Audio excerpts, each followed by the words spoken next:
Cape Palmas, mountain back to Atlantic Ocean, Obomi Hills to Country, to educate, elevate, and promote.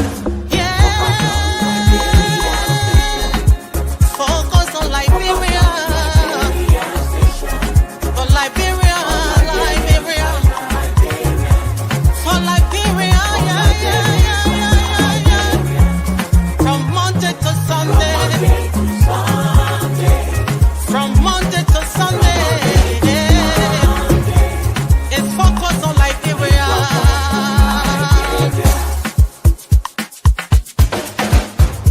Talk about home affairs, hey, in diaspora,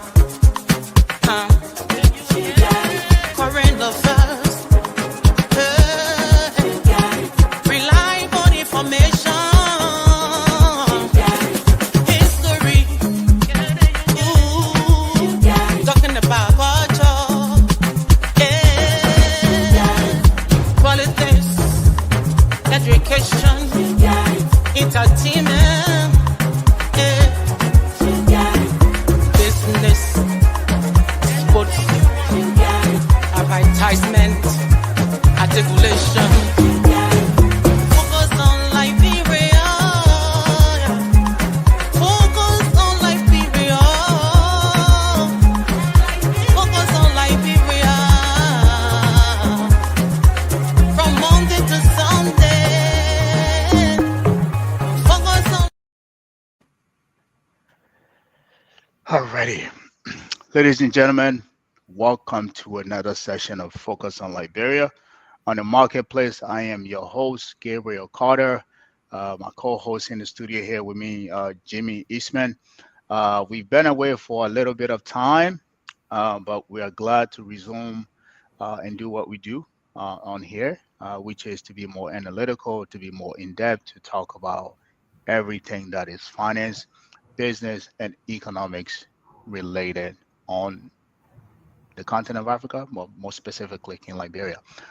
Today, we are going to be talking about the budget. We're going to try to make sense of the national draft budget that was just submitted. As you're aware, there's a little bit of a qualm in terms of the process in which it was submitted. We don't want to get into that qualm. That's politics. We want to stick on the analytical side and dig more into the numbers. So that's what we're going to do today. So wherever you are, take a time to share or grab a cup of coffee, palm wine, a shot, whatever you drink, and for the next hour and a half. And as we go through this, hopefully we will have enough time to actually talk about the MCC scorecard as well. But that's what we're going to do for you today. As always, as we say, bring your questions, bring your opinions, but most importantly, we want to hear your perspectives as well, because that's one of the most important things. All right. So take your time and join us. Jimmy, thank you for joining me and to go through this budget. I know before we join on here, you and I were just we're wallowing in our sorrows and how frustrated we are with the budget and everything that surrounds it and what it means for the country. Hopefully we're able to put some of this out today and make sense of what is happening. But again, thank you for taking the time for joining me. What have you? Thank you. It's always I feel a duty to talk about our beloved nation, right, and how we can analyze and help diagnose what we need to do. Yeah. But it is unfortunate as we see that we still heading in a direction for many, in many areas where it's unsustainable. Yeah. Unsustainable. So why are we continuing this avenue? Yeah. And also there areas where as little as we put into that area, that sector, it will not be sufficiently impactful. Mm-hmm. So, in other words, we're not going very far. Yeah. and it's hurtful. But that is the nature of the beast. So Well, we don't see changes from year to year. We don't see much changes in how we prioritize uh, our budget and expenditure. yeah. And Jimmy, I don't think that's the nature of the beast. I just think that is the nature of, well, you're right in essence, meaning that's the nature of the beast in Liberia. That is Yeah. not the nature of the beast in other countries, Hmm. especially those that are around us, right? In as much that those other countries have qualms within the government, there's internal ruffling. They are very intentional about the natural progression in terms of gradation in development in those countries, and we can see it for ourselves. For those of us who travel around the region, we can see those. It just some when it comes to Liberia, there's this kind of a, as someone put it yesterday, that we're kind of stuck. We're not in the 24th century. We're not in the 21st century yet. We are still on the tail end of it, from every aspect of it, from the developmental side as well as every measurable economic indicator you can think about. And that is a tragedy, especially for a country that's been out of war about 20, what is it, 20, 21 years now. Yep, 21 years since we came out of war. There should have been some signs of, a natural, um, progression in terms of the development, how we're developing in that country. But, still, every sector is still fragmented. Every services is yet to be, there's not a sense of, you look at the country, there's no sense of direction. And like you rightly pointed out, if you look at the budget, it kind of dictates exactly what happens in our country. And this draft budget, as many of us hoped that it would have been something different from the previous, it is nothing different from the previous. Matter of fact, it just continue along that trend, or maybe even worse. So, um, before we jump into that, do you have any thoughts? No, I mean, we can make after we give an overview maybe of the budget, Mhm. and then give our whatever critique we have or Yeah, suggestion. yeah, Then maybe then we can give recommendations yeah. Okay. to. Okay, so Mhm. without further ado, let's jump into this. Um, and so let's first look at this is probably one of my favorite part of to read of the whole budget, which is pretty much the macroeconomic outlook for this year or the year to come. They kind of projected as well for this year budget, where the economy has grown by 0.7%, which is dismal, but somewhat good. Um, so they're forecasted to grow about, again, this forecast is coming from the World Bank to grow about 5.9% on average. Um, they've also, I think another chat we will get to, the forecasted to from 5.9%, it goes up to 6% in 2026, and then it remains flat for 3 years straight at 6% up until 2029. So that is something that we need to worry about, especially for an economy that's supposed to be growing. We don't want to stay flat, but whatever those indicators are that are actually driving um, the the growth, or whatever lever of indicator or measurable indicator we can trigger to make sure that we actually inch that up a little bit. That's something we need. That's the work of the Minister of Finance. So this one, their overview is that, there's growth forecast in agriculture and the fishery sector, 5.2%, um, and they give a lot of indication in terms of growth in various sectors. So this is usually my favorite part. They also talk about the mining sector forecast to a record growth of 8.5%. Um, so that's on that. I want to leave it on that. What do you think about, especially the projection, and especially the mining sector projection? Okay, I'm sorry about that. Let me mute for a minute. Yeah. Will you? I got a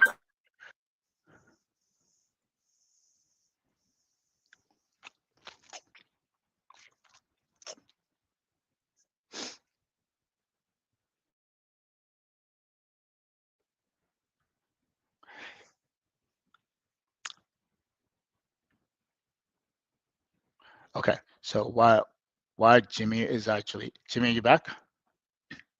Sorry, yeah, sorry about that. Okay. The people seem to call you at the worst time, right? Yeah, we all get that. So Anyway, yeah, as I was saying, so and the reason, oh my god. yeah, I know.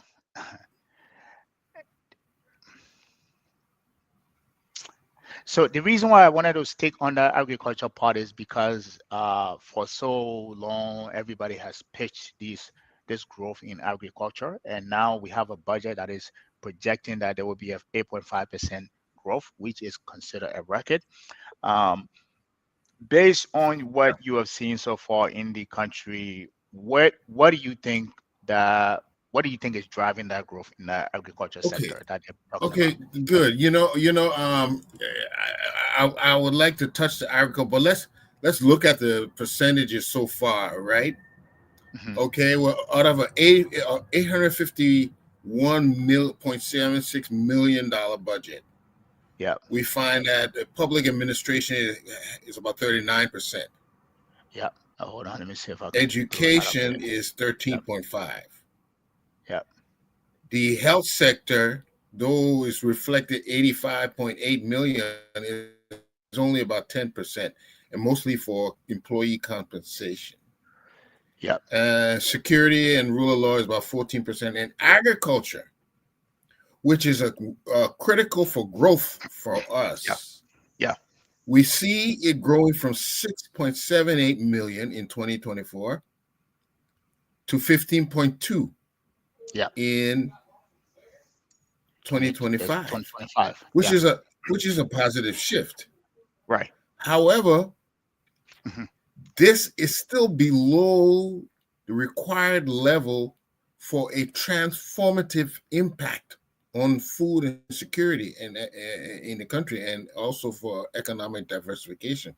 So, in other words, we should have cut down more money somewhere like public administration and put enough money in something like agriculture to make an impact. Because when you don't do it right, then you pretty much do nothing at all. Yeah, So as much as we see growth, we're happy that there's growth there, but it's not enough. yeah, We have to convince our people, if we don't do enough, especially something as critical as agriculture, you're not going to have the desired impact that you want. So either do it right or don't do it. You know.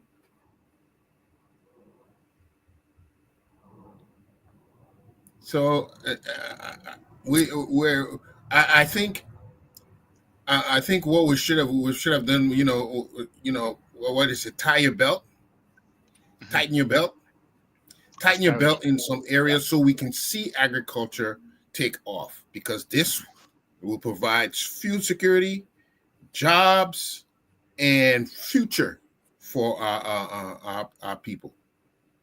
Percy, welcome. Percy, Thank thank you you. for joining. Thank you. We were Thank you. expecting you Thank you. early, but I know a librarian, you always be a librarian, my man. Uh, Liberian stand That's up time. funny. That's No, funny. but That's true. on a serious note, thank you for taking the time to join us. We just got started.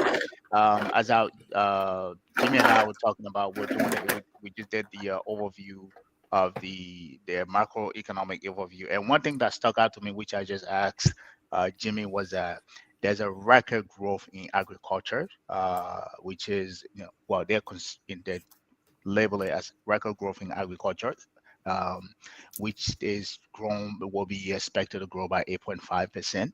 And the question, I'll pose the same question to you. The question that I posed to Jimmy was that, what do you think is driving that? What do you think will drive that growth? Because if you look at the budget, there's $15.2 million they're allocating towards that. But where do you think that $15.2 million will grow to yield that 8.5% that they want to achieve next year? To be honest with you, I don't know. I Yeah, I think look, if you are a technocrat and you look at these things and you look at the macroeconomic stuff that is put into the budget, I'm not saying the people that put them together are not well versed in these things. I just think that we are not serious about it. Even in the Western world that we live, right? Agriculture is a highly subsidized industry. Believe me, It is. you both know that. Agriculture Yeah. is to make an impact in agriculture, the government needs to really double its effort in spending. You have to spend for that industry to be able to drive economic growth. This thing we're doing here, these numbers we're throwing out here, 15%, this percent. I don't know who's going to get it at the end of the day, right? I don't know who the farmers that are going to benefit from it at the end of the day, right? Given Liberia the way Liberia looking, you got to have connections.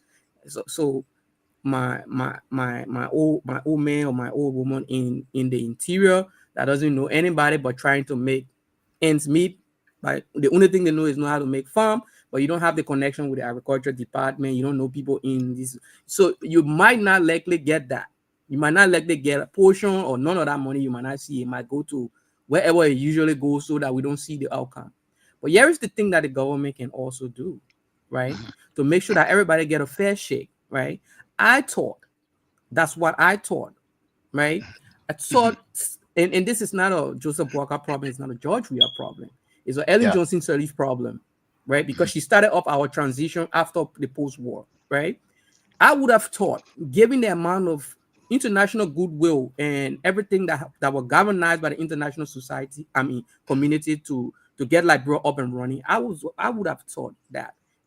And given her background, also she's a banker. She have worked in international organizations. She know these things. So I would have thought the first thing we would have done is to recapitalize the Agricultural Development Bank, right? Yeah.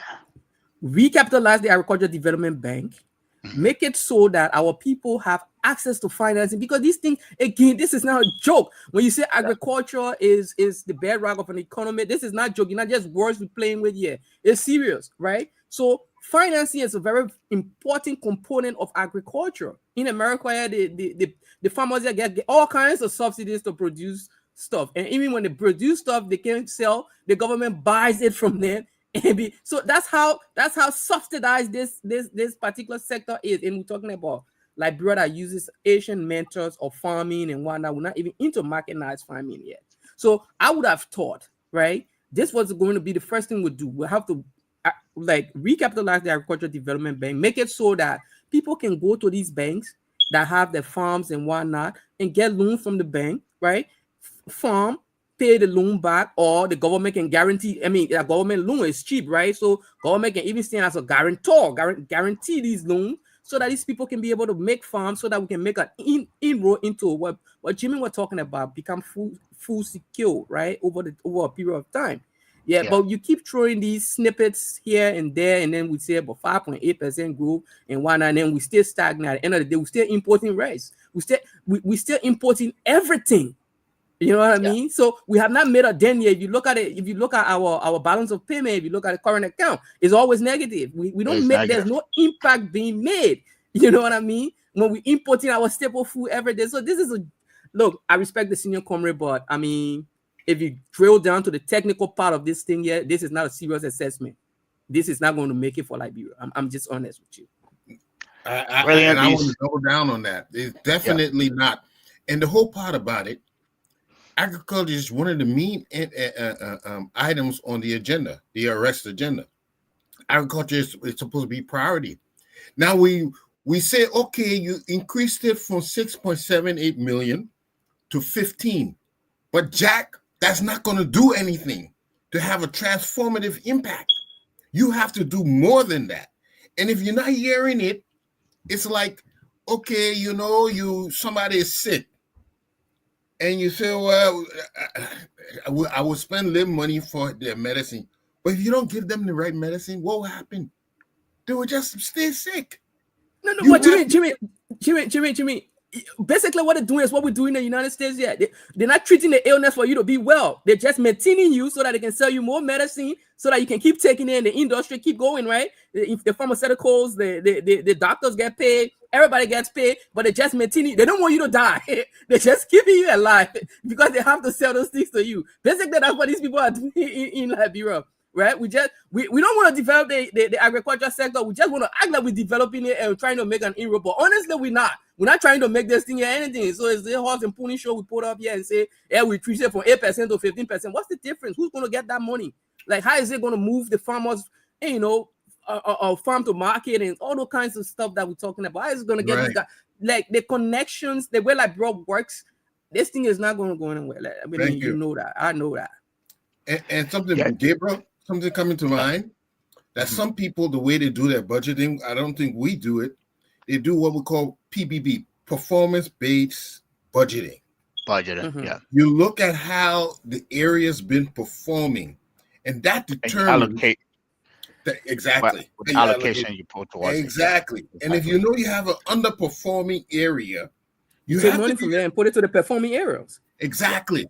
That's what you do. But we don't hear these things, and we kind of wonder. We know we got a whole lot of financiers, smart guys. Even one of our focus on Liberia panelists is over there now, right? Debu. Who is that? Right? Debu. Oh, Debu. Yeah. So why do we see this repetition? There's this. It's and what's not going to move the needle. Yeah, and I think you guys brilliantly stated, I think what needed to be said. For me, I think we always have this level of expectation when somebody comes in, and then we have these glorified personas. We have this person, we think he knows a lot, he's going to do, but they come in, they just conform. They don't think like. It's one thing to have been in the system, right? And you say you got bogged down with the monotonies of how things are, the everyday. But it's one thing to move out of that system, to step back. It's like you're playing football. When you're in a game, you don't see some of the plays that supposed should have been made. But when you step back on the sideline, you get sub out, you come on the sideline, you see the game differently. So again, if they put you back in the game, guess what? You have a better IQ now than everyone who has been in the game, because you have been able to step on the sideline and see everything from a different perspective. So everybody had a different in terms of expectation of this current Minister of Finance. I thought he knew a lot, like you said, about performance-based budgeting, because especially for a country that is this small, that is poor, with this limited resources, that is one of the most important things you want to do.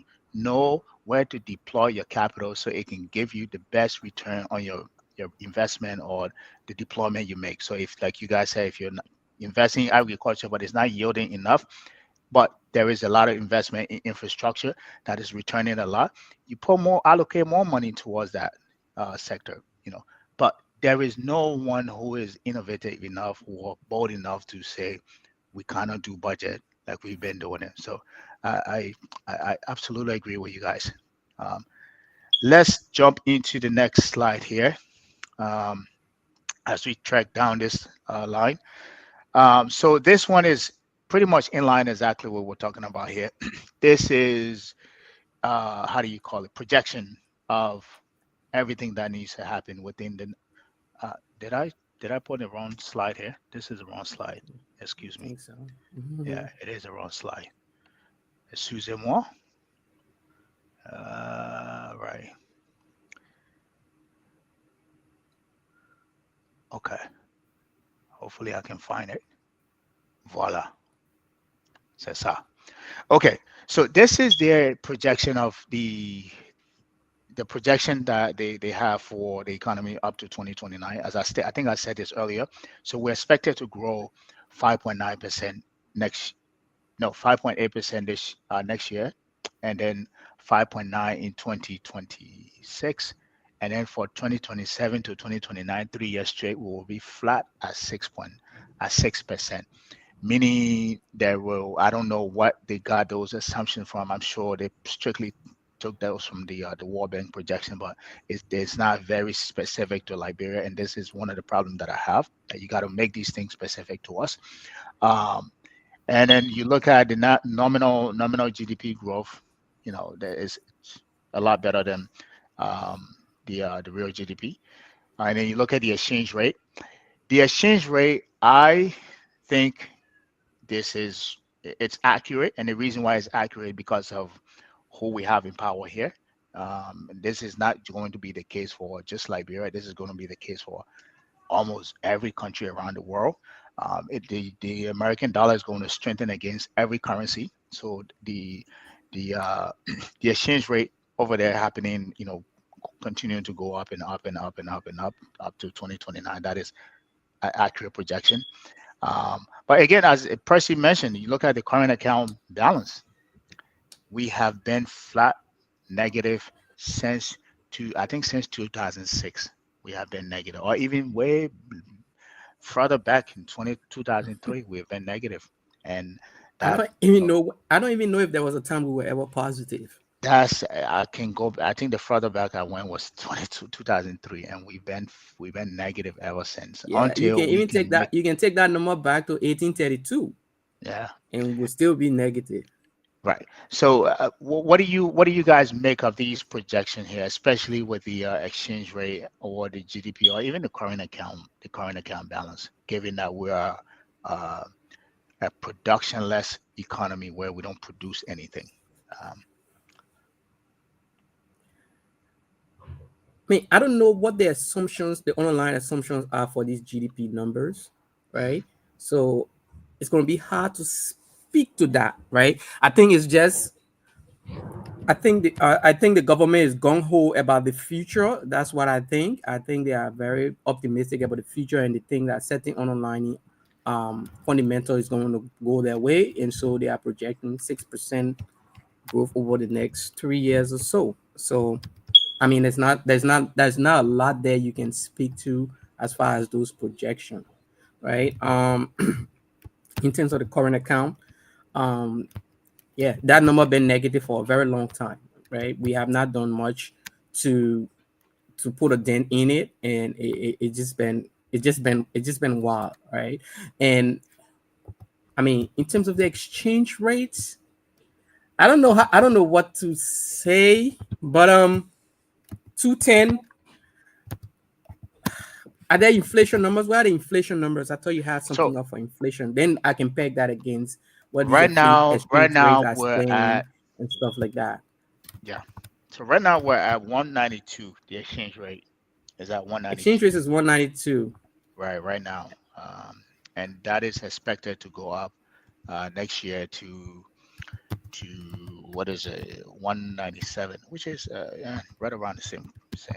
Um, but as you can see, it continued to go up uh, with everything else. The inflation, I don't think I have the inflation number, but I think it's about 7.7%. I don't have a chart on it, but it's at 7 and 7. Um, I yeah. mean, for Liberia, I mean, somebody would say it's not bad, but I think it's still a killer, right? I think inflation is still a big deal in any economy, whether advanced or developing economy. I think inflation plays a large part into that because it actually is a tax, so to speak, on the poor, especially if you're poor and you have inflation at the 7% mark, and you're making ends meet. It's a lot to cope with in that kind of inflationary environment, right?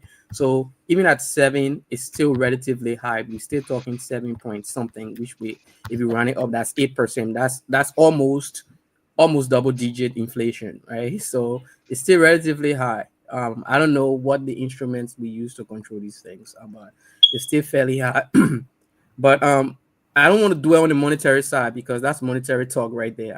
On the fiscal side, I don't know what's driving these projections. Keep our fingers crossed and see what's going to happen. But as we go through that, I saw some interesting stuff in the budget I really want to comment on. So, but let's keep it going. Yeah, we'd love to hear that. Jimmy, any thoughts on those figures? Any of them?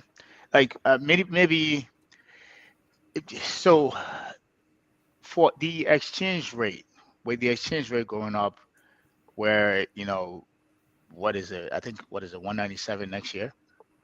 Right now it's at 192.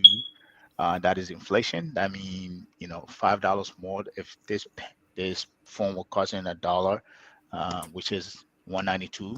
Next year it will be $197. I mean, that's more money that have to come out of your pocket.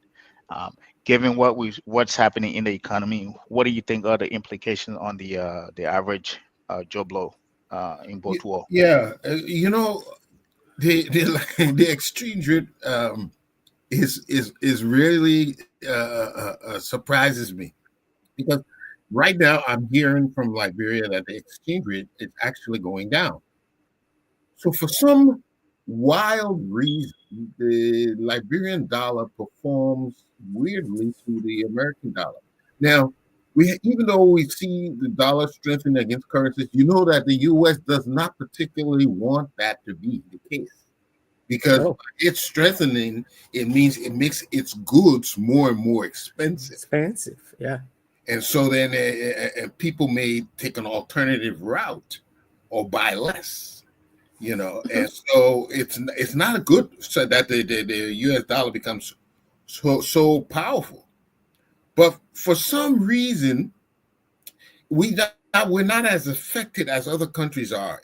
I'm not sure it's because we use the U.S. dollar as legal tender, and so there's a different dynamic that it takes, because again, Yeah, supply and demand, maybe because we have more supply of the U.S. dollar, since we do use it as legal tender.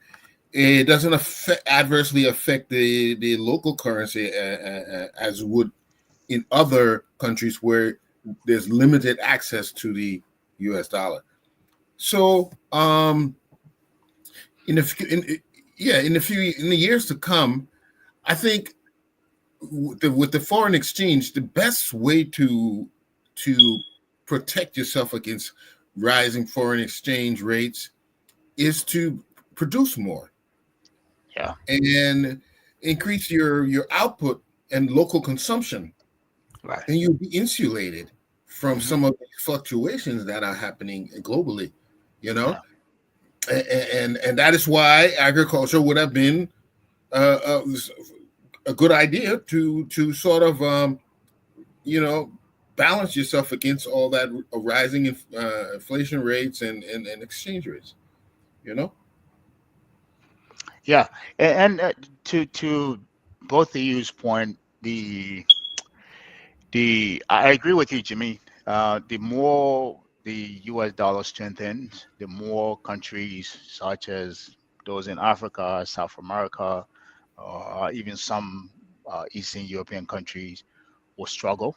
Um, I agree with you that the U.S. doesn't want that, but what in as much that it'll make their goods more expensive, what it'll also do, it gives them that dominance. It's still like still a power that they're wielding over all these other countries. If we want, we can cripple you from a currency perspective. We just have to strengthen our country. I mean, our currency from a policy standpoint, and you know, there will be few flies dropping. It happened in the South America. It happened in South America when they had the South American currency crisis. It happens all the time. Every time the U.S. currency strengthened, countries suffer. But yes, there's an alternative, and every countries, all of those countries that have been enduring those economic pains, have now formed the alliance, the break alliance. Say, hey, because we've been enduring this, we don't want to endure that anymore. So there will always be an alternative. The question is, we are not part of that alternative, so we're stuck. And the reason why we're even stuck even more is that we are the Liberian dollars is pegged against the US dollars. Matter of fact, our exchange rate is a fixed regime compared to it being floated like some countries on the continent. So we are stuck. What happens to the US dollars here automatically affects what happens in Liberia directly. Nothing because of how we manage our exchange rate. So that's the like Percy was saying, that's the poor man tax. And the poor man tax, we brought the poor man and set him right beside us and said, do whatever you can. Whatever you do, we will bear the consequences. So that's the tragedy there. Yeah. Um, all right, let's move on to the next slide here. All right, so I know we have not that much time. So let me go to the most important slide here. I think we talked about this earlier, which is the voila. So this is probably And um, not the best breakdown, but this is a gross breakdown of the entire budget. I think Jimmy and I were talking about this before we came on air. So if you right now in terms of revenues, well, not revenue, money, we have $1.1 billion in our coffer to spend for 2025. That is a huge sum of money. Uh, Total, the budget we got was 851. We get $202 million from grant, and we got another 139.5 million from loans. So that brings our total to rounded up to $1.2 billion to spend next year. The argument that I was making, Jimmy and I were talking about, and I think this is something I think everybody should be aware of, is it at 851 million, the public administration is only expenditure is only at 336 million. And then if you add the grant, they're getting 25 million from that grant we get, and they're getting another 13, let's say 14 million from the loan. So the case that I was trying to make here is that our expenditure is not fixed. So the higher the money, the revenue increases, the more money these people take to spend on themselves. We could have said we collected 852 million. Let's just round it up at 852. Let's take to the 336.6 million for public administration. The 25 million we're getting from the grant, the other 13 million that we're getting from the loan, those could have gone to the counties who are only getting peanuts on this money. But because we have this additional money that we have coming in, there seems that there is a need to go and tap into that money again and still add on to this public administration spending. So in total, out of that $1.2 billion, they're getting 375.5, right? And if you look at the other allocation to municipal government, you look at public, the transparency and accountability, security and the rule of law, which is the NSA. You look at how much you're spending on healthcare, social development services. You can go down in like education. I think we did a lot there by $115 million. I'm rounding up here. We have energy, 23 million, which I think we could have energy and environment. I think we could have allocated a lot towards that in this whole quest to be energy sufficient. Agriculture, we went up to 15 million. Infrastructure and roads and business services were at 71, and community commerce and industry were at 9. But this is the overall budget that we get. This is how much we're getting, and these are the most important sectors or ministry breakdown in which that money is being allocated to. Looking at this, what are your specific thoughts as it relates to this administration? If you have followed the campaign, and what this government supposed to do, what you think this budget is supposed to do.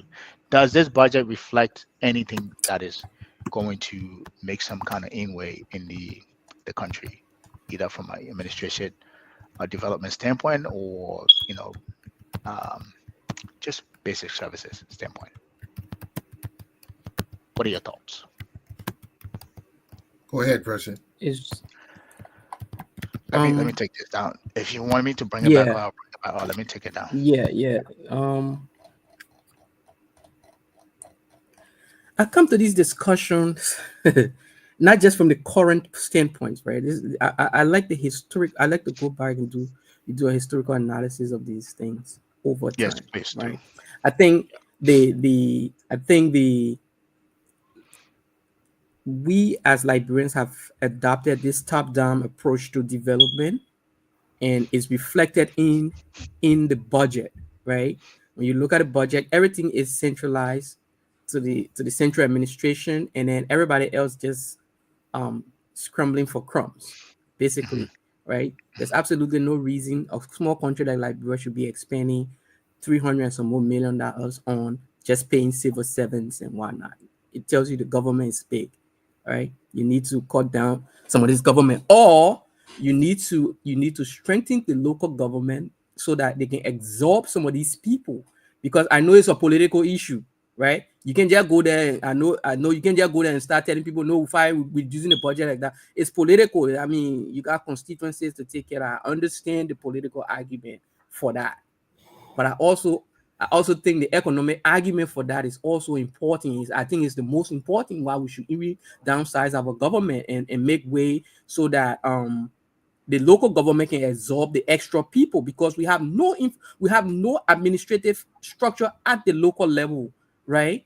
I mean, what we have there is like a skeleton. I mean, it's not fully built, right? So you have basically skeleton at the county level, skeletons staff at the county level, and they get paid crumbs here and there and whatnot. What if we took a different approach to this thing? Like, I mean, I don't want you to just cut, right? Do a blue ribbon panel. Let's study this issue and say we need to bring the wage bill down, right? The public administration bill is just really too high for a country like us. Basically, we are indebting future generations for fat cats to enjoy living the life that they're living in, like in a poor country, while the rest of the people are suffering. It just doesn't make sense.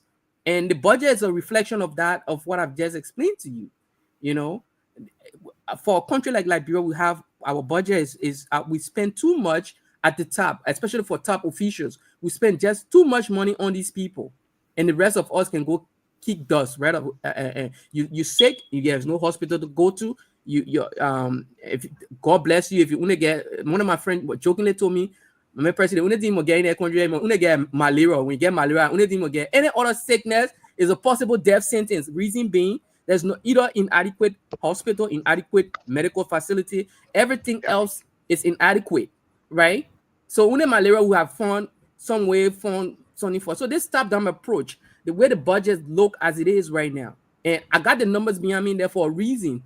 Maybe you already noticed. I've been tracking these numbers, right? And the most important thing to me is the PSI part of it. We invest very little, if anything, into public sector investment, and yet and still we expect these rosy macroeconomic stuff that we write in the budget. We expect them to come to fruition. It's not true. The two are out of whack. Right? There's no way you cannot invest into public sector and then you be talking about these rosy numbers in agriculture. You be talking about these rosy numbers in this and that, and it's not realistic. And I was hoping the senior comrade Gafon would have come and brought more credibility to the budget, right? To be presenting credible budget. That's what makes a government credible, because your budget is credible, right? The PSI numbers for this budget is minuscule. All that thing we're talking is minuscule. Matter of fact, we have a deficit that was a 60 million deficit. I think I saw that we have to finance. Who's going to be who? Because Liberia cannot finance a deficit the way other countries can do by the treasury going out there and issuing, having an auction and issuing debt. We go into foreign markets, which is very scary when you think about it. Those are the kind of things we went into in 1871. So I just think we need to this every time we come here, we're talking about this same. The budget doesn't change structure. The structure is still the same. Whether it's a CDC government or a Unity Party government, it's still the same. My question to you is a top-down. It's a top-down approach. It doesn't work. What is it going to take to change the structure of the budget to make it more developmental, or to make it more people-centric? You said what is going to take? What is it going to take to make it more people-centric? You're going to need a new legislature, because these guys, they know. It's not that they're not aware that at this rate we're not going to make any progress, but they're quite satisfied with it as long as they get paid well. You see, if we had a serious legislature, first of all, we're going to say any money we borrow cannot be used against salaries. Yeah, because that's true. That is a no-no. Yep. You're supposed to borrow money to invest, to make more, to bring in more money, not for salary expenditure. We should not be taking more. That is unsustainable. What are you doing? But and they know, I don't think it's that they don't know. But it's okay to do it because the people are not getting up and revolting and saying that this is the way you're doing us is not fair. But it is hard to understand why we consistently neglect the things we have to do. The thing that person was talking, for the audience sake, that PSI investment. In other words, all this thing you want to do, if you don't do this one first, it will not work. Yep. But that's infrastructure and development. It will not work. So that means all this thing they're doing it's not going to work. It just flows through. So we're spending money for nothing. Why we don't do the most important thing to prepare the public sector for the kind of infrastructure it needs, so the place will grow. I mean, you have to do the fundamental first. Yep. If you don't do anything at all, do the fundamental thing first. But doing anything beside doing the fundamental is superficial and will not last. And we'll be back here the same way next year. Or maybe Jimmy, or maybe if we strengthen the counties, maybe, because there's revenue to be generated, there's sources there to be generated. Maybe this burden might not even be too much on the national government if we just strengthen our county and the county's economies and whatnot, the local economy. There's money to be made there. You just look around, right? There's money to be made. For example, another on top state is real estate, right, in the counties and whatnot. The national government should not be getting that money. That money should be going directly down there, right? That's why the country look like the way it is, because all the money go to the people and up, and nothing get divvied down to the counties. And then when you go to the county, almost like nothing going on here. But how something is going to go on here in these places when there is no structure, no revenue to put the structure in place? Absolutely nothing. Everybody can be president. Some people can be superintendent. Some people can be in the educational something to the county. People care about the county sometimes, because Moravians what's good for the people in Moravia might not be good for the people in the counties. And Moravians don't think about what's going on. You mute Gabriel. Moravians don't think about what's going on in the counties, right? They're only thinking about their lots today. And then nobody cares about what goes on in the county. I think you're bringing up a very important point. We've been talking about decentralization, and there are ways to do it gradually. But you are 100% right. A lot of those money, if they could go directly to the counties, you will encourage local economic activity. And in fact, local people know what they actually need instead of the people in Moravia. Yeah, they don't know. The people living in Moravia, they may care. You're not living in your community. Exactly. I went the other day, a few years ago. We hadn't been on the farm for years, and I went on the farm, and I started talking to them, the people on the farm, and I said, "What y'all doing?" They said, "What y'all need?" And you know what they said? They said, "My man, we need one well." He said the well would do. I think we spent about $1,500 to put that well in. That well has been a source for the whole area now, not just the farm, the people on our farm, but everywhere else. They know what they need. Why don't you give them a chance to, I like the way Rawlings did it. You see how Rawlings ruled? We're offering suggestions. Rawlings had people, he did it kind of like a Politburo kind of style. He had people in every small village and community say, "Tell me, I want to hear what the people want, what the people are saying." Then he could address their issue. That is what we're supposed to be doing. We have people there gathering information, not to tell. We're not talking about PRO. We're talking about what the people actually need. And then you can address it, and you can be a good leader, But we have to be interested in doing that, bringing relief to the people. And I think you are 100% right. If we allow more local governments to decide how things will be used, how things will be generated. As a side note, I noticed they're about to get all the port authorities be autonomous. In other words, it should be. I somebody thought about that, and I said, that's something to consider, because if each port authority can determine how best it is to address their needs. But be So careful with that is one idea. I see that came up. I'm not sure what be is careful with that. Be careful with that. It's a good idea. It's a good idea, but the reason they are doing this, they have ulterior motives. The legislators, the senators, and whatnot, they have ulterior motives.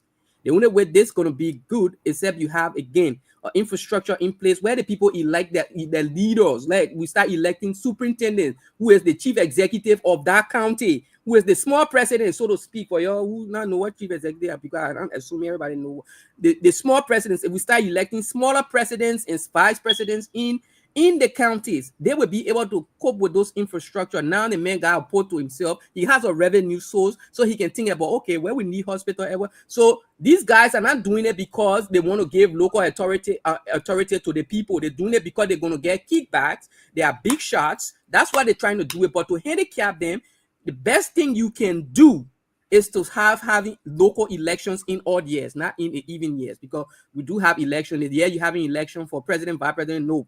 But you can have odd years elections, right? In odd years, you can have odd years election where people will run for these local offices, and then we will see, local ideas. Then the place will develop organically because they think people in Bon County want, people in Sano might not want it, or the ideas that might work in Bon County, it might not work in Sano, it might not even work in Lofa. But that's what makes the country diversify, right? You diversify the country administratively, and then you see how everybody grow. And then it will be competition, right? There will be growth competition. They may see something good going on in the country. Oh, we can do it better, yeah. And that's the kind of healthy competition that you need at the local level. I mean, yeah, everybody can be president. Everybody don't want to be Monrovia, but you have to give something so people can move away from Monrovia. This top-down model, Jimmy, it just doesn't work. It hasn't worked, and this is why we have this kind of budget coming up. Yeah. I think we talked about that without going too much off a tangent here. We talked about that yesterday, and I think one time we were talking about some kind of I think the HPS deal, and you propose a structure which I think was a great structure, which is the SPV, the special purpose vehicle, where but I also hear, I don't know how true it is, I heard there's also privatization in the work as well. I don't know how true it is, or is it just being they just want to put it into an autonomous structure. But I heard there are conversation about privatizing the port. So I don't know how true it is, but no, I think it would be a good. I think it would be a good thing if let's prioritize it. Prioritizing me. Let's do a P2P or PPP kind of stuff, right? Like you said, let's have a renowned company come and run these ports. They take their share, and we take our share, right? Because that's the only way you're gonna get quality, right? That's the government. Government is an inefficient, so to speak, bureaucracy. Right. Yeah. So, but if you blend it with the private sector, it makes a lot of sense, right? You take away the bureaucratic incentive, then these guys are working. These guys are private people. They're working. They know if they don't do good work, they're not going to get paid. That's how they make their money. So you're going to see set a level of efficiency that you don't see in government. So yeah, let's privatize the port. Let each local county get access to the port, but it shouldn't be because these guys in the legislature, they're trying to kick back, they're trying to get access to money so they can run campaign 2029 and be doing. No, that's not what we're here for. Our people need these things. These things needs to happen so that the country can move forward, right? So yeah, let's do what we have to do, but let's do it in a way that the people benefits at the end of the day, and that's my thing. And we have to start with this kind of budget. My point, yes, we're driving me crazy. Every time you come here, there's nothing new to talk about in this budget because the structure is still basically the same. It's still the same budget. It's still high wages, low public sector investment, top to bottom. Whatever the party is that in power, you still have this kind of budget. And that's not carrying the country anywhere. And this is why when every time there's a new minister of finance, I see you guys celebrating. Oh, I know this guy. He's great. He's gonna do this. He's gonna hey, seen a camera. Like I think that's the thing we have to get used to too, right? In as much I might know you, if I think you are not up to tax, it is upon me to tell you that, right? To be able to say that to you. It's not about, speaking against you. It's about, especially if you're in a position of public where you are in charge of, this in this case, 5.3 million people, right? Um, and we had this expectation of, this person is going to come in and do maybe something drastic, or maybe, propose something to the president. You are the fiscal manager of the country with 5.3 million in people in it. You've seen you've been there before. You've seen what your predecessor did uh, before you coming in. Now you come in with supposedly fresh new idea, having worked at the African Development Bank. But to come out and propose this kind of budget, and it is the same old. Here's the point that you're talking about here. Let me share a screen here that so you guys can see. This is the public sector investment here. And I think and this is the thing that baffled that. This is why I don't like politicians. I will say this categorically. I do not like politicians because they play on people ignorance, right? And this is exactly the ignorance they're playing on. They're comparing 2024 to 2025, which is this is what our predecessors invested in public sector. This is what we're investing. Oh, they invested only in 95 million in private public sector investment. We are putting in 106 million.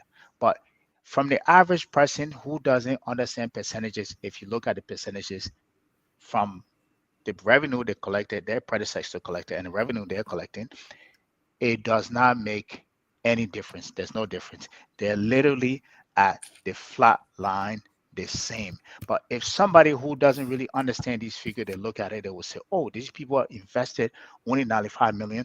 Oh, the JBN campaign, regime is investing way more than that, 106 million. But guess what? JBN regime total revenue package is 1.2 billion. The previous regime, the last year, I think it was about 750 million, right? So if you do the percentages breakdown, they are literally the same, right?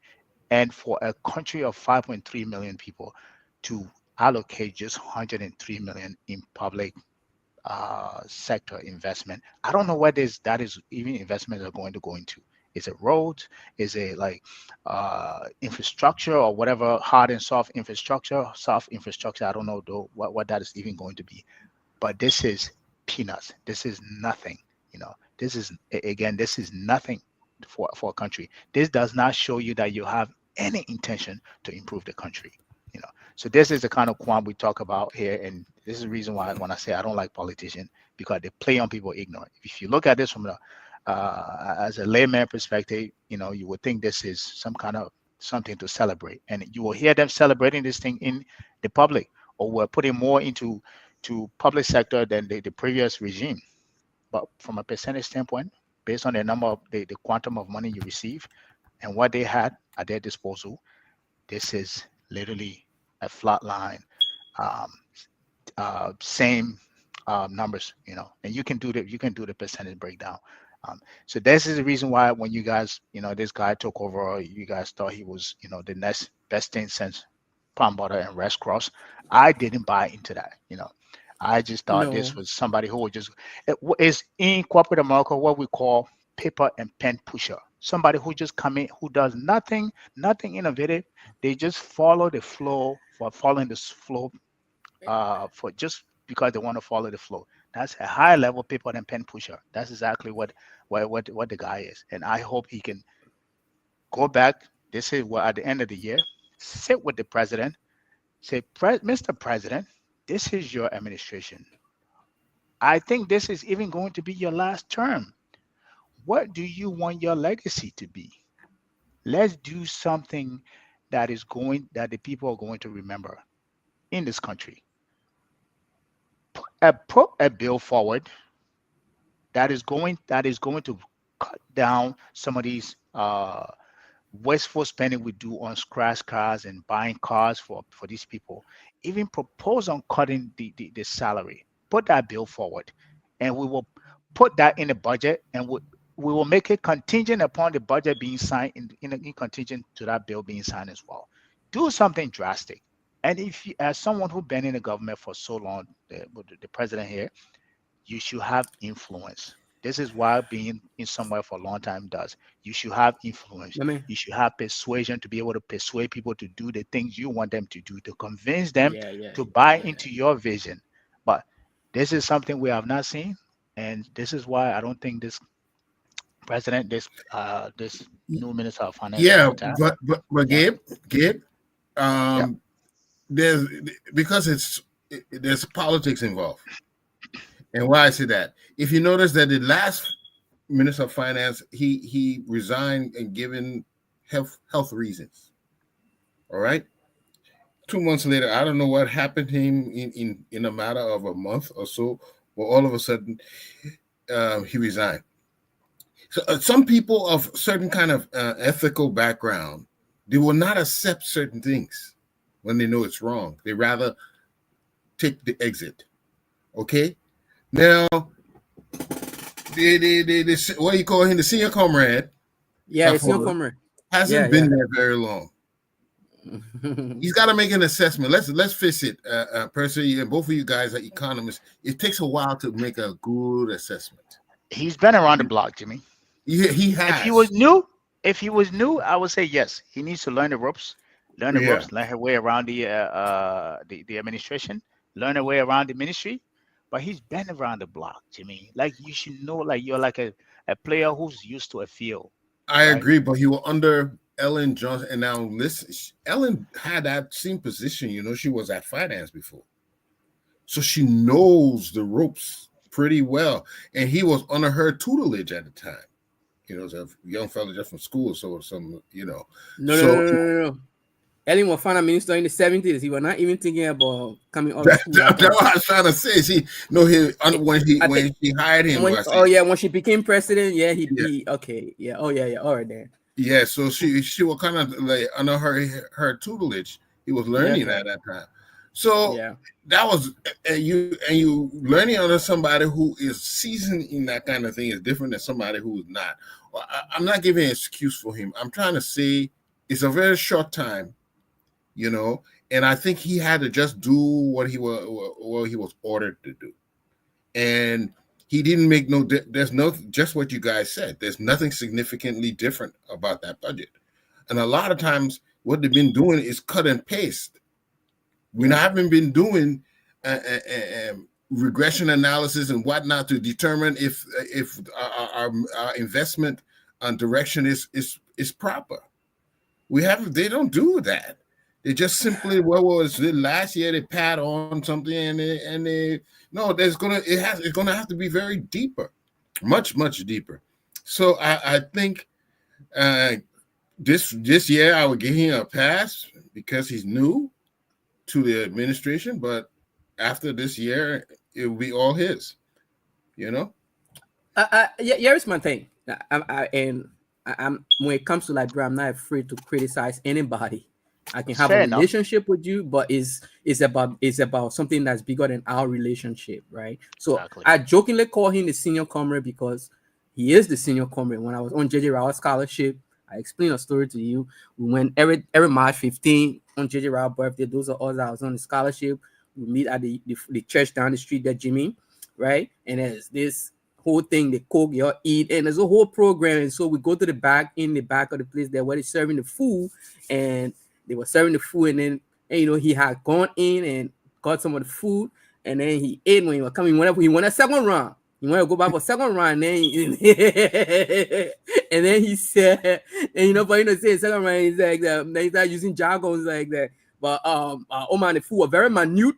I didn't have, so I played, the senior coming in at the beginning, the senior coming in, can you jargon in the second round? You talking about the food are very minute, but that's the affinity that I have for Gav, right? Those are my childhood memories, and I have certain level of affinity for him. But as for man and what is ahead of us as a country, I'm not afraid. I'm not afraid to criticize anybody for that matter when it comes to my country, right? Because I want to see my country do good. So that all of the way. But having said that, I think anybody ascending to the presidency should have a vision for the country, right? You can't get to the presidency before you start thinking about what you want to do. You should initially have a vision for where you want to take the country. Towards that end, I think we should build the Liberian presidency, not the president, the presidency, the office of the president. Give him the tools, give him everything that he needs.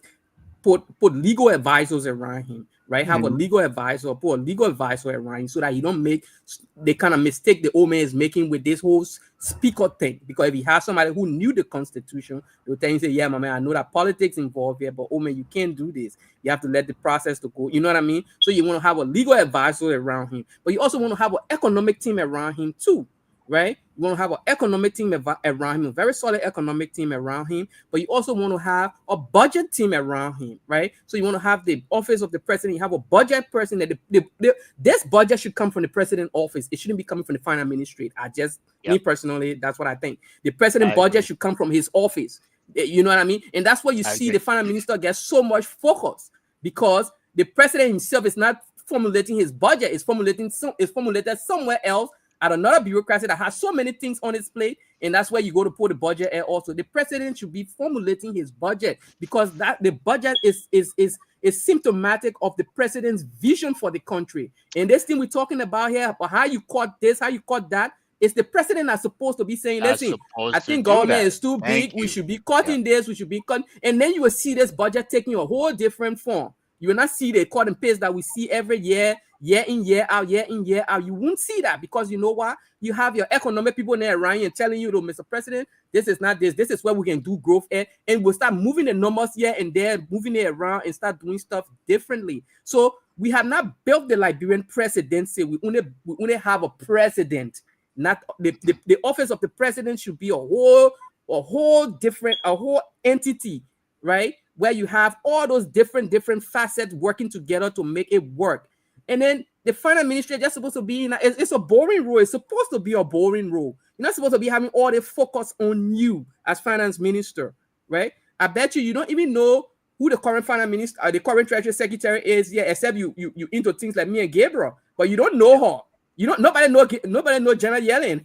But she's solid. She's a technocrat, and she's doing her job. And it's a very bad one, but you don't know her, and that's how it's supposed to be. You're not supposed to know the finance minister like the way we know them in Liberia, because the president have his own economic team that is crafting his budget, that is in line with his vision, that have his own legal team that is advising him on what to do, what are legal, what the action he's taking, what or not is legal. You have all these things around. You got your budget people that are making sure your budget comes on time. All these things, my friend. If you do that for the Liberian presidency, you build these things out, the entity, you build the structure and put it in place. Nobody will know who Gaffon is. Gaffon will be there doing his work. All he will want to do, you get deficit, how much money we need to put in, how much debt we need to issue. And that's the thing. Those are the mundane things he's going to be doing, making sure the system is safe, making sure banks are on a regular. Those are the things he's going to be doing. You know what I mean? Those are the things the treasury is supposed to be focused on, not the president's budget, because the budget itself is an extension of the president's vision for the country. Oh my God, you're sorry. I know you like that, man, as a senior comrade, but I agree with everything you said. Now, how I finished it for the senior comrade? He's the senior comrade. You like him as a senior comrade. I think he might have a better fiscal IQ than monetary IQ when it comes to that. I can tell you right now, he is. No, but Gabriel, Gabe, that's why we have a legislature. They are for overview. Okay, they play an important part in determining how that budget, if it needs more investment in certain areas, they're supposed that their job is to point that out as well. That is why they themselves supposed to be surrounded by economists, engineers, whatever.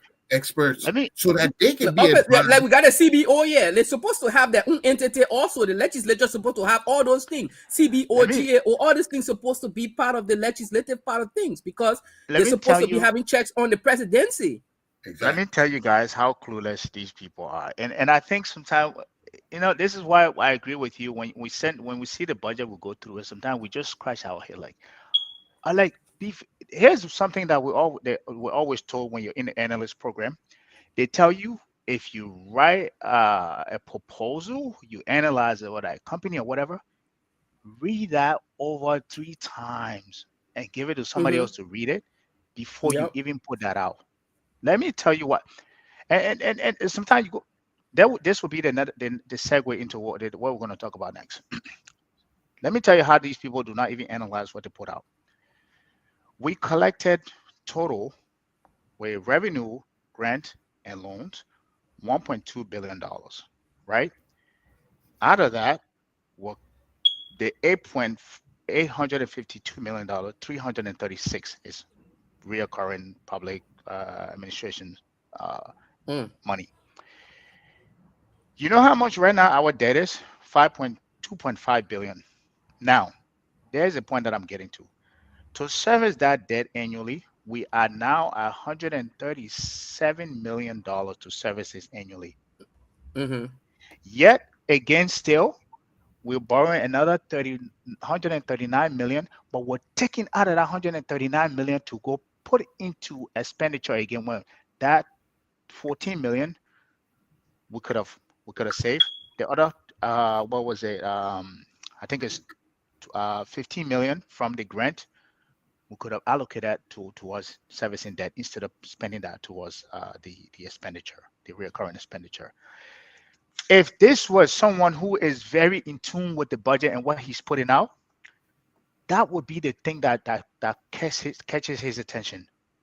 $137 million that I'm paying towards debt, but I'm borrowing another $139 million. That's equivalent to what you're borrowing right now Mm-hmm. Mm-hmm. to service your debt. You could have said, let's put off that borrowing because that 139 million borrowing because we're almost spending the same amount to service debt, right?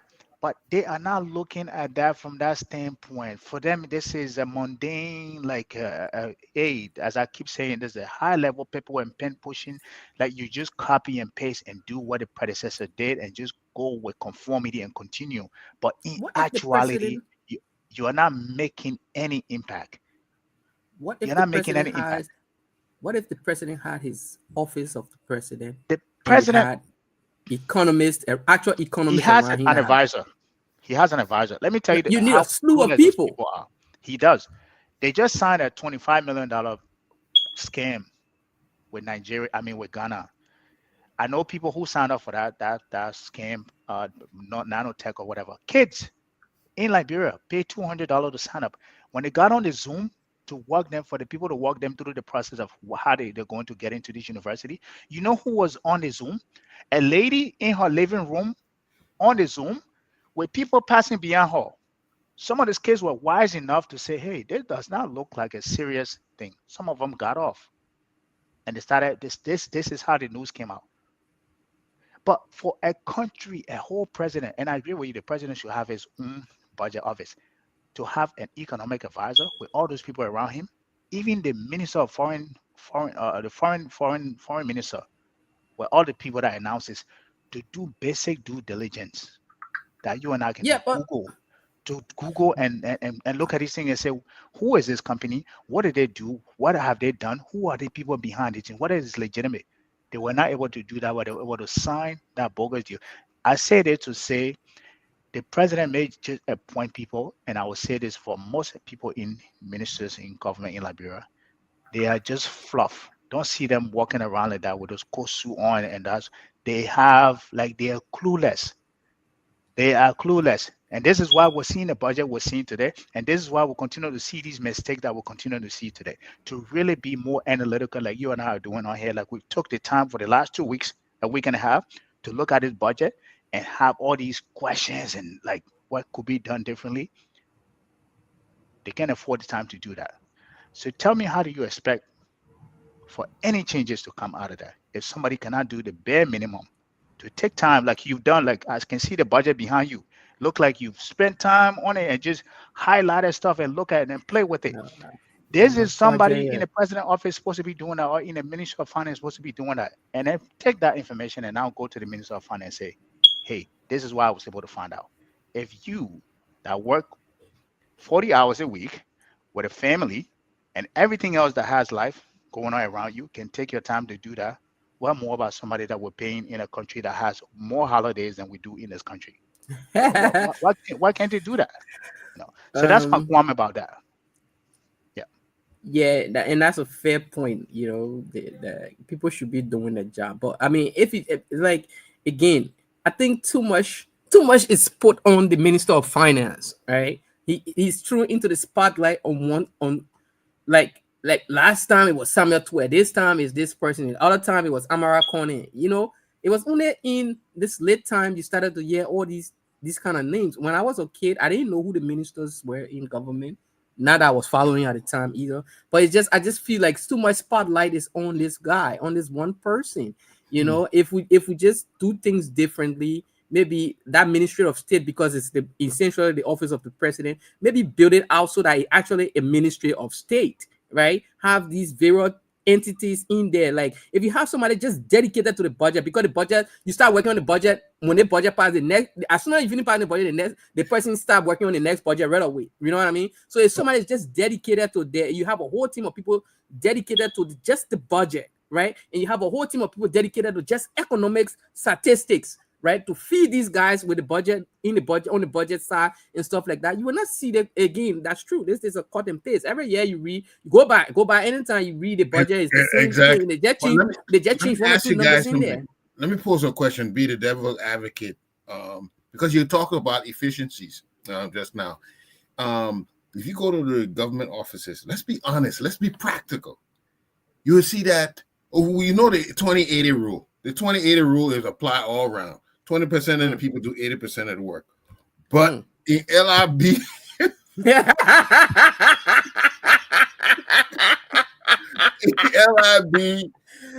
will find the 20% will be doing maybe 40% of the work. Everybody is going home by lunchtime. You can't blame them too. Sometimes they say, well, we take you or all of that. And here's the idea. So we have so many people on the payroll. And they don't have a lot to do. They don't have very much to do. Some of those people don't really have a good job assignment.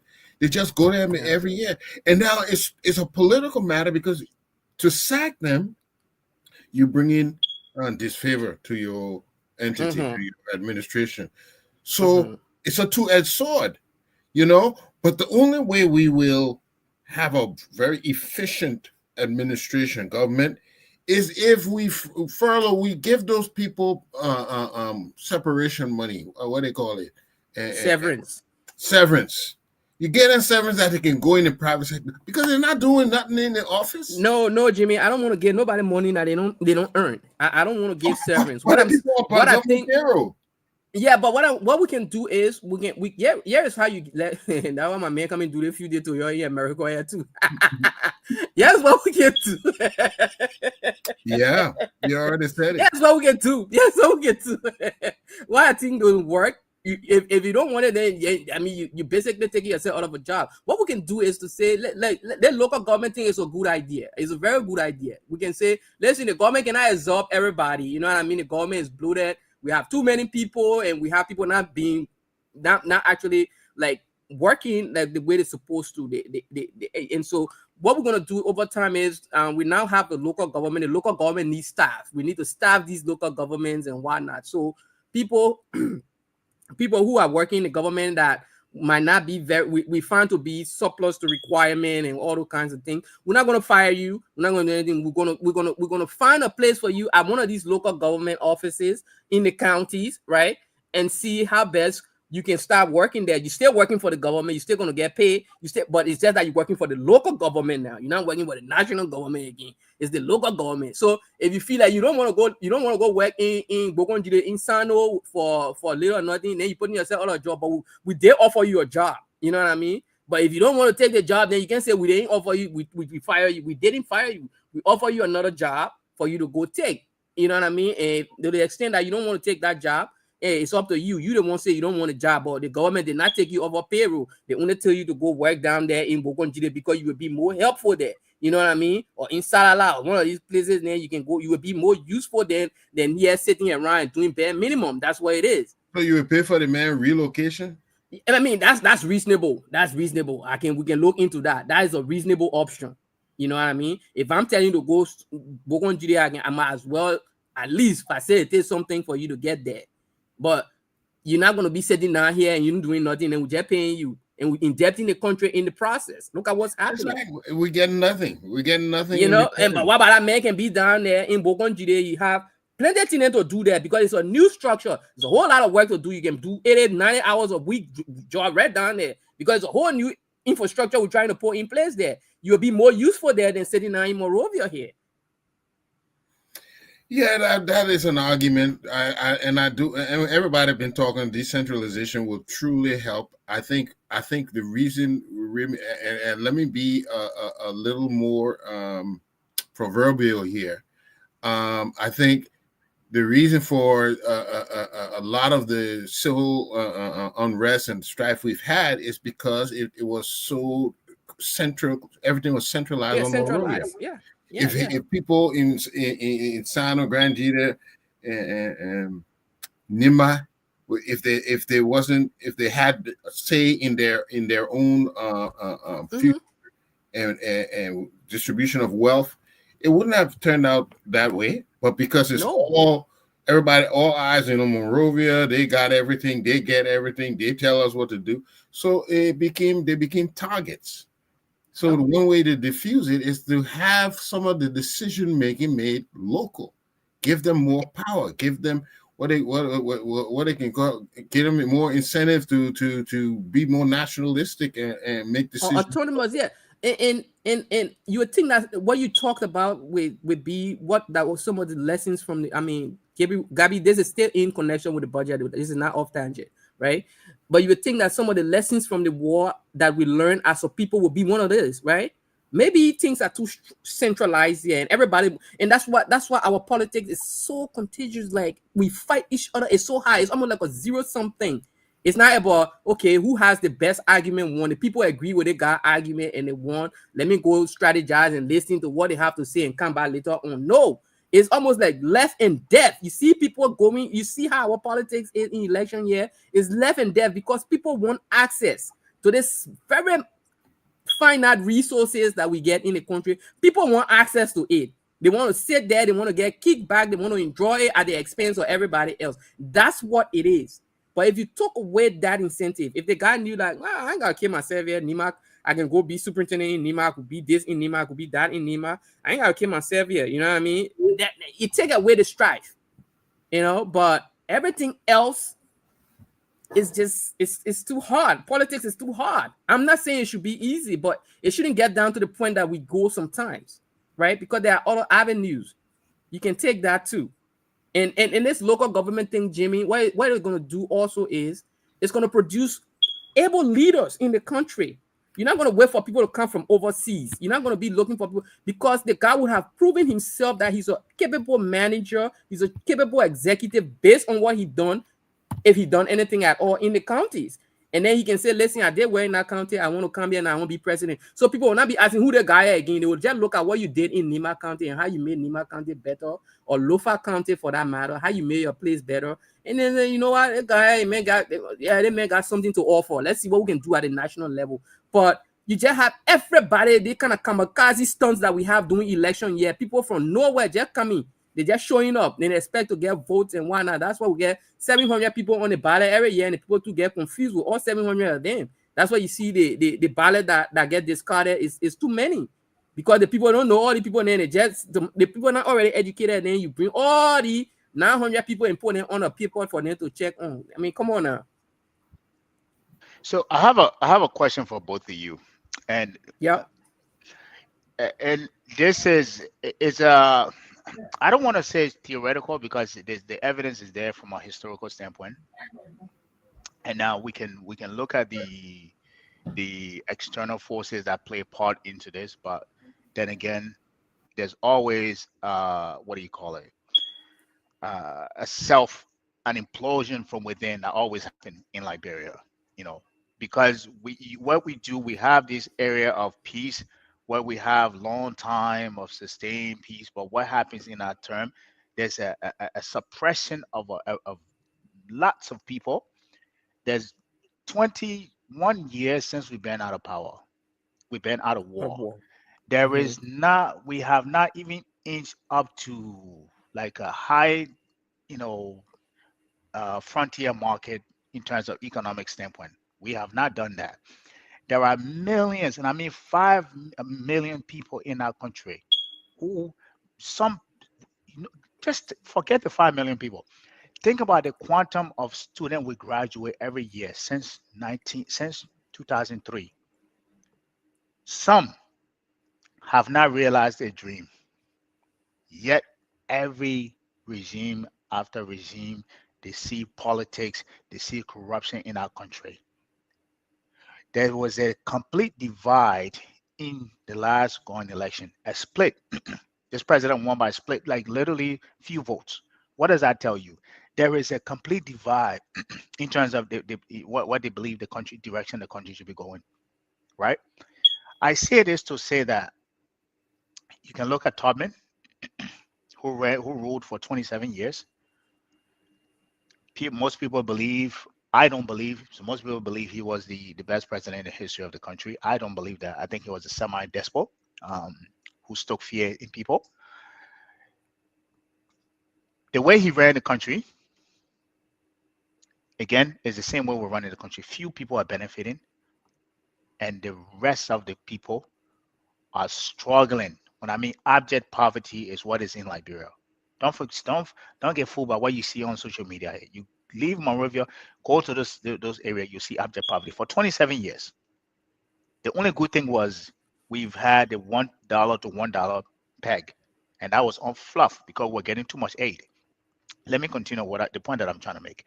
From that, his predecessor took over, who had a complete direction, a different direction from what he wanted to. Yes, I think sometimes people get the hubris of not being able to manage what we call virtue versus vice, cause him his demise, right? From there we came to Taylor. We had the war, and then we came to Taylor. Nothing happened. The same thing under Ellen. Ellen had the best opportunity to transform that country post-war.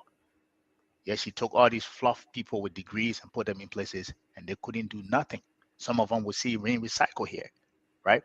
I say this to say that if we do not make some drastic change to the point where the average Liberian can come up in our country and self-actualize because of some level of economic activity at their disposal, where they feel like if I go to school, if I put in the work, I can have a better life in this country.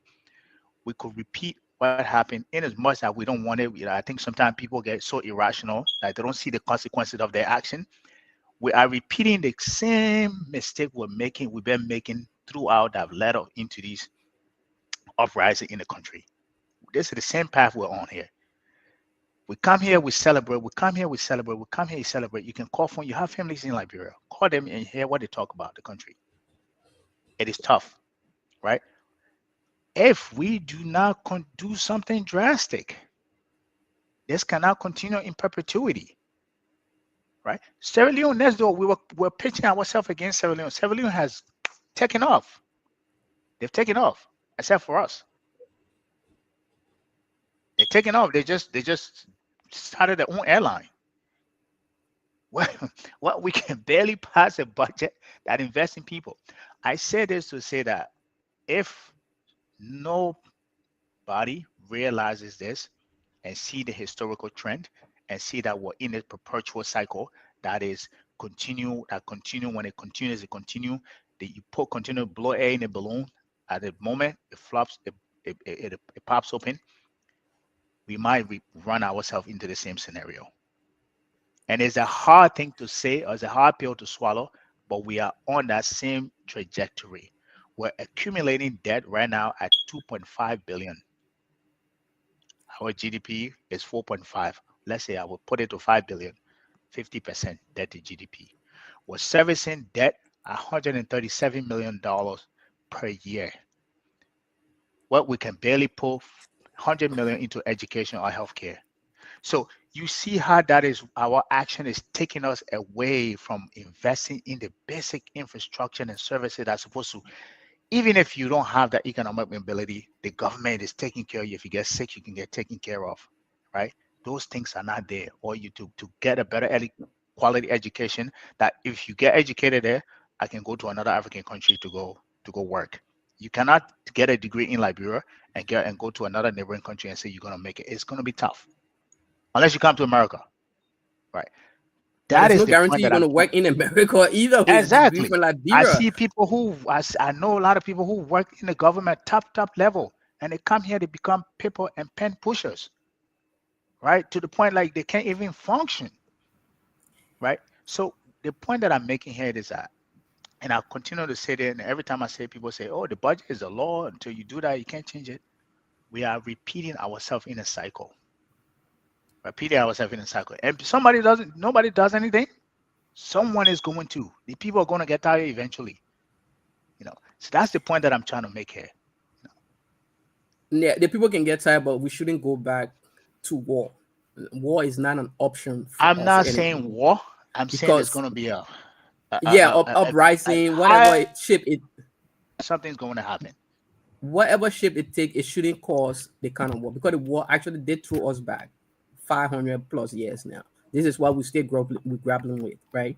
We can have a show about Tottenham another time, right? I mean, there's not one way to analyze the Tottenham regime, because it's multifaceted. If you think about what he met versus where he left Liberia, Tottenham is the modern. I mean, take aside his political whatever the excesses that he had. He's the modern. And it's not in figurative term, right? He actually is the modern father of Liberia, the modern father of Liberia, because what Tottenham inherited at the time was nothing. The Liberia that you see today was nothing compared to what Tottenham met, right? And the reason, and to understand Tottenham, and I'll probably put it in my book when I retire, maybe, but to understand Tottenham and his mentality about Liberia, you have to go back to the EJ Roy scenario. Because if you don't understand what happened with the Roy issue, you will not understand Tottenham. And you will not understand why he was ruthless with his political opponent, like the way he was. No, I know what happened to Roy. Yeah, and that's the excesses. But the question at the end of the day was still the question that was confronting Liberia in 1871 at the end of the day was, how do we develop this country?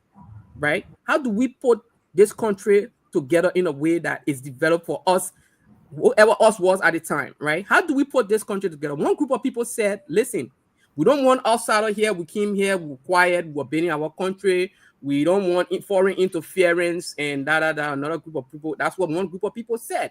Another group of people said, look, listen, and listen, this country, we can't develop this country just by this small group of people here. We don't have enough capital to develop this country. Correct. We have to invite people here with foreign capital so that we can open this country up and develop this place. And that's what the second school of thought, that was Roy's school of thought, right? Roy was the original father of what became the open door policy, because essentially what he was arguing was open door policy at the time. That's what Roy said. Unfortunately for him, he did not meet that end. But Tottenham was a student of Roy. And so whatever you saw him doing was like exact copy from 1871, what the arguments were. Because the question was again posed at the time, right? How do we develop this country? How do we make it open for people to come here and we can give our people jobs so that our people how do we harness the actual labor prowess of our people? How do we do that? You need mass production, you need mass employment, and Firestone was one. And so when Firestone came, he took the opportunity. And during Tottenham time, if you look at it, he have his excesses. Again, you can criticize him from whatever point. I'm not yet arguing for him, but when you look at what he was doing at the time, Nkrumah used to come to Liberia to study, to have a blueprint to study Liberia, what we're doing in terms of light manufacturing on Tottenham. Nkrumah spent a week in Liberia in the 50s just studying. We spent some time with the old man and how he went back. No, so you are true. It's true what you're saying, Percy. The thing that Tubman met, it was west in a village. It was a village. It was not. It was nothing was here. It was a village. Absolutely no water, nothing. Hardly any electricity, no telephone, no roads, hardly any roads, just a dirt road, dirt road, small dirt road. That was it. That was Liberia, the capital city. Dirt road, no electricity, no pipe run, born at water, nothing. And to bring up that development, he did do pretty well. You're right. And Roy ran into a debt problem. I think the loan he took was his Waterloo, because he hardly got any of the cash that he borrowed, and then he had to pay it back. No, I mean, we don't go on talking, but the guys did not give him chance, Jimmy. The guy did not give Roy chance. Roy, people were fired left and right. There was this guy in the Senate that got expelled. His vice president was facing impeachment before Roy even died for something that he had gone inside. No, Roy people were not even allowed to take office in Maryland. They were fighting it all over the place. So he didn't even have the chance to settle down, let alone talk about the loan. The loan is a whole different thing, right? You read the story and you only hear Joseph Jingi Rao component of it. You don't hear the voices of John Lewis, these guys who were actual people there. You don't hear you read the American cable. Roy, the Roy only crime was, even the Liberian government talking to court, Roy only crime was, Jimmy, was he co-mingled his personal money with the government money. So you didn't know the difference. That was the only crime. And that's why you saw his son did not get, his son Edward Farrell Roy did not get, he got exonerated. Because he was on trial, just like his dad. Before his dad, he went to court and he got exonerated. Roy's son got exonerated. Why? Because there was no crime. There was no, like, Brock couldn't prove the case that they had against Roy in her own court, let alone in England. So we have to step back. I know that's another story for another day, but no, I like the when we talk about these things, we should put it into perspective. Yes, Todman was ruthless, and the reason he was ruthless was because he didn't want to end up like Roy, who he has studied. And it will interest you to know the people that Todman went after, that people were in that coup on Roy, as David Cuomo. Cuomo Pa was an espionage person up river who stopped Roy people and then for coming down the river there to come defend him. The president Cuomo that became president later on, he was an espionage before that in the Roy saga, right? Dumba that shot Todd in the theater. Dumba is a scion of Charles Benedict Dunbar, one of the guys that took over after they took Roy from office. So you should read history, you should understand these things, right? Todman was ruthless with these guys. Wait, let me just make a point. Todman was ruthless with these guys because the ancestor had a hand in Roy's death. So he said, no, you're not going to do me like this.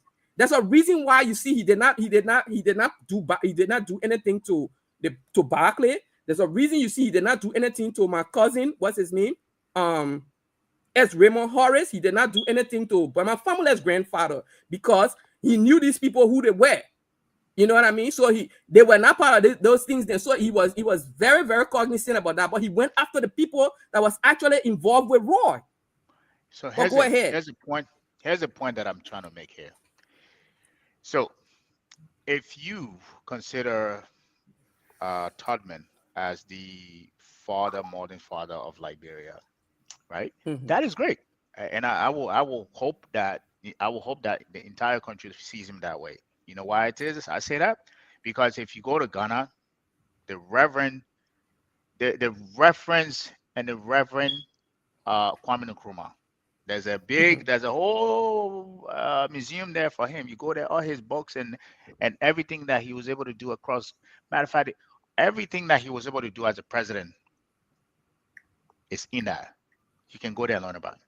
If what you're saying is true, and let's say most Liberians share that same sentiment, it's not whether we share that same sentiment. The point here is that people should be able to learn from those people to say, okay, if this person had this kind of open door policy and thought in terms of developing and changing Liberia, since 1971, I think he was killed in 1971.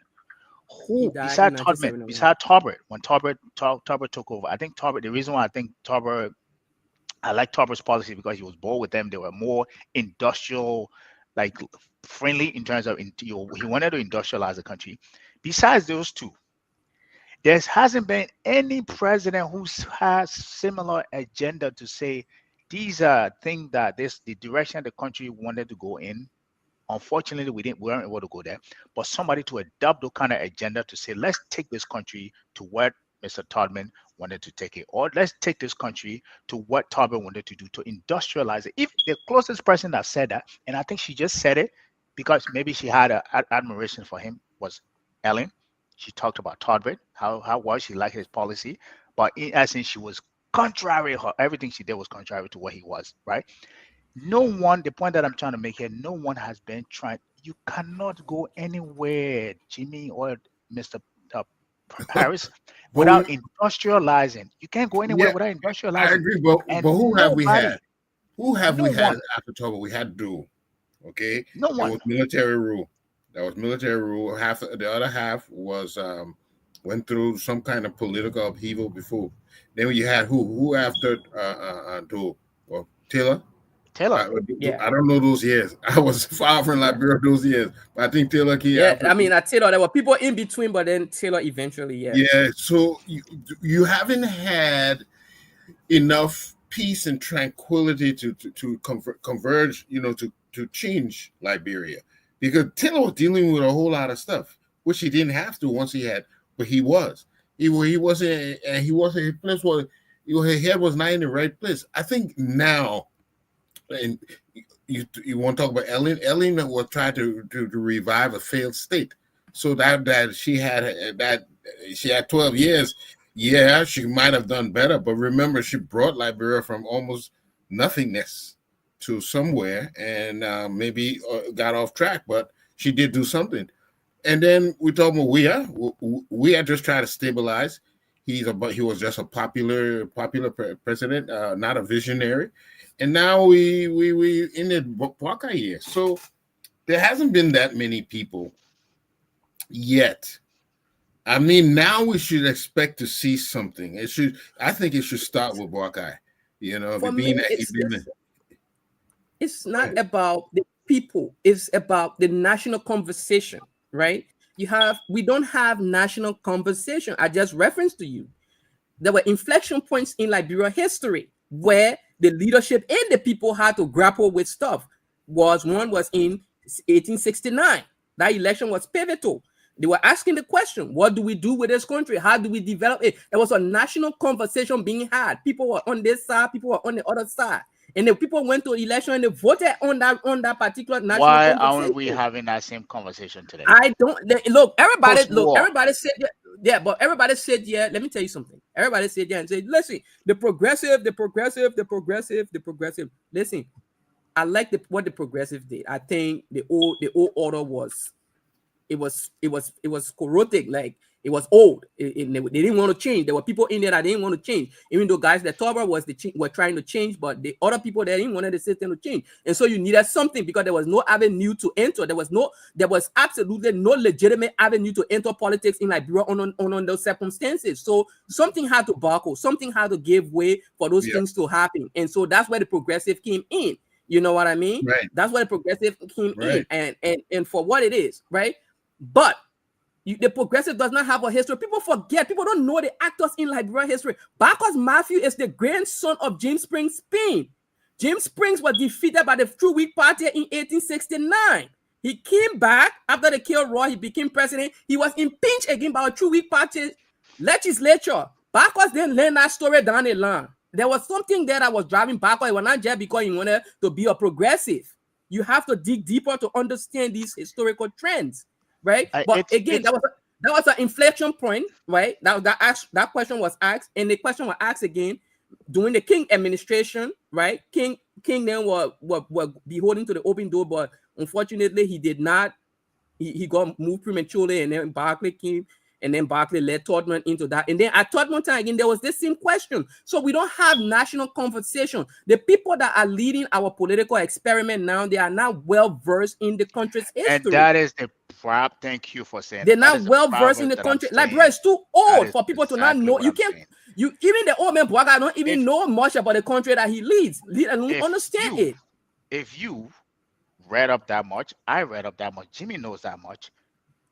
Imagine you wanting to take power without even knowing the history. That there's a president that said it, Winston Churchill. He said, the further back you look, the better ahead you can see. right? In Mhm. order to have a better future of yourself, to know exactly where you want to go, you have to look at the historical context that got you to where you are today. So if someone is in power today or wants to be in power today, but they have not a iota of a knowledge of what the challenges were, what from an economic standpoint, we can talk about politics, but what do Liberians want? Where do we want to take this country? If they don't understand that aspect, they're not having that conversation, and they don't form as a fundamental ideology conviction that this is economically, this is what we want to take this country. You then become just another, I keep saying that, paper and pen pusher, or you just get elected senator or honorable, people call you honorable, but you have no vision or nothing to what to do. And this is where we're headed today. We have all these people sitting in the office in government in Liberia. They have, from the Minister of Finance to any representative or senator you want to point out, they're just glory. They have, like you said, they have no idea what the country been. They have no idea where they want to take this country. So they remain in this quagmire that is just centered around them and themselves, and they forget about the people that got them in there. That is the point that I'm trying to make here. I That is agree the with point that you I'm on trying. that And I point. if mean, we good continue point. down this path, Gabriel, it's about 5:02 now. right? Yeah, we need to get you need to So give us more time we because gotta wrap things up. we don't count every day. They need to give us time Yeah. on FOL. What going on here? No, no, But no. we can get We're more trying. time. We got to wrap up. We We have just to. gotta wrap But up anyway, now. No, that's the but point we that I'm can come. trying to make here. Yeah. And the budget that we're talking about, I think we went off tangent a little bit, reflects that continuity of lack of vision. You see the budget, you see the continuity of unintentional. A country that is unintentional about where it wants to go, a country that is unintentional about the kind of services that it want to provide to its people, a country that's unintentional about that's not intentional about its own future. You know, their best asset in either a country or any company are the people. If you don't invest in your people, you are Yes. failing yourself, because at the Yeah. end of the day, you need perpetuity, Right. continuity, That's it. continuity. The people will continue to carry that country forward. And if you're not educating them to do that, you're not investing in their future, you're setting yourself up for failure. And that's what we're doing with this continuity of this budget that we'll continue to see here. This is why I think something drastic needs to happen to make it people centric. But I rest my case on that. Look, my Excellent. people, the thing I always tell you here, the budget is not there for you to develop it. I'm now speaking people again, I'm talking like Liberian now. They budget, they think the people do here, they think you see behind me. They think it's not for you and your children here. They think it's not meant for you to be better people tomorrow. They think for the people in Monrovia, what can come to you every 2 years, 6 years, 9 years, whatever amount of year, and can't say they won't go represent you. That they think for them because the money that inside that they can eat, that they can use to be bishop on you. They think nothing inside for you. And they not old men work for, and not job we are for. It started all the way back in the day. So they think it ain't get absolutely nothing inside for you and your children. They think they're not gonna give you hospital for your when you get sick. They're not gonna give you hospital. You're not gonna train your daughter or your son to become nurse and doctor. None of the things ain't gonna happen for you because the budget is not for you. It's absolutely nothing in it here for you. Don't mind anything anybody say. The budget is not crafted on for your behalf. It's not crafted for your well-being. Absolutely nothing. It's for the people in Monrovia. Only people in Monrovia can enjoy the budget here. And by people in Monrovia, I mean the people in government and the people who hang around and they're their friend. My friend and too. There's someone named my friend and too. But that's what the budget is for. Enough for you. You get nothing to do with anything here. You will not see road coming to your town anytime soon with the budget. You will not see water hand pump in your town. Forget about running water there. Hand pump, they will not dig it for you. You will not see it anytime soon. Don't waste your time. The particular thing here, the people talking so they think what they say that budget and that the B need to give it ain't for you. You get nothing to do with it. Your Nina rating inside it. Your children Nina rating inside it.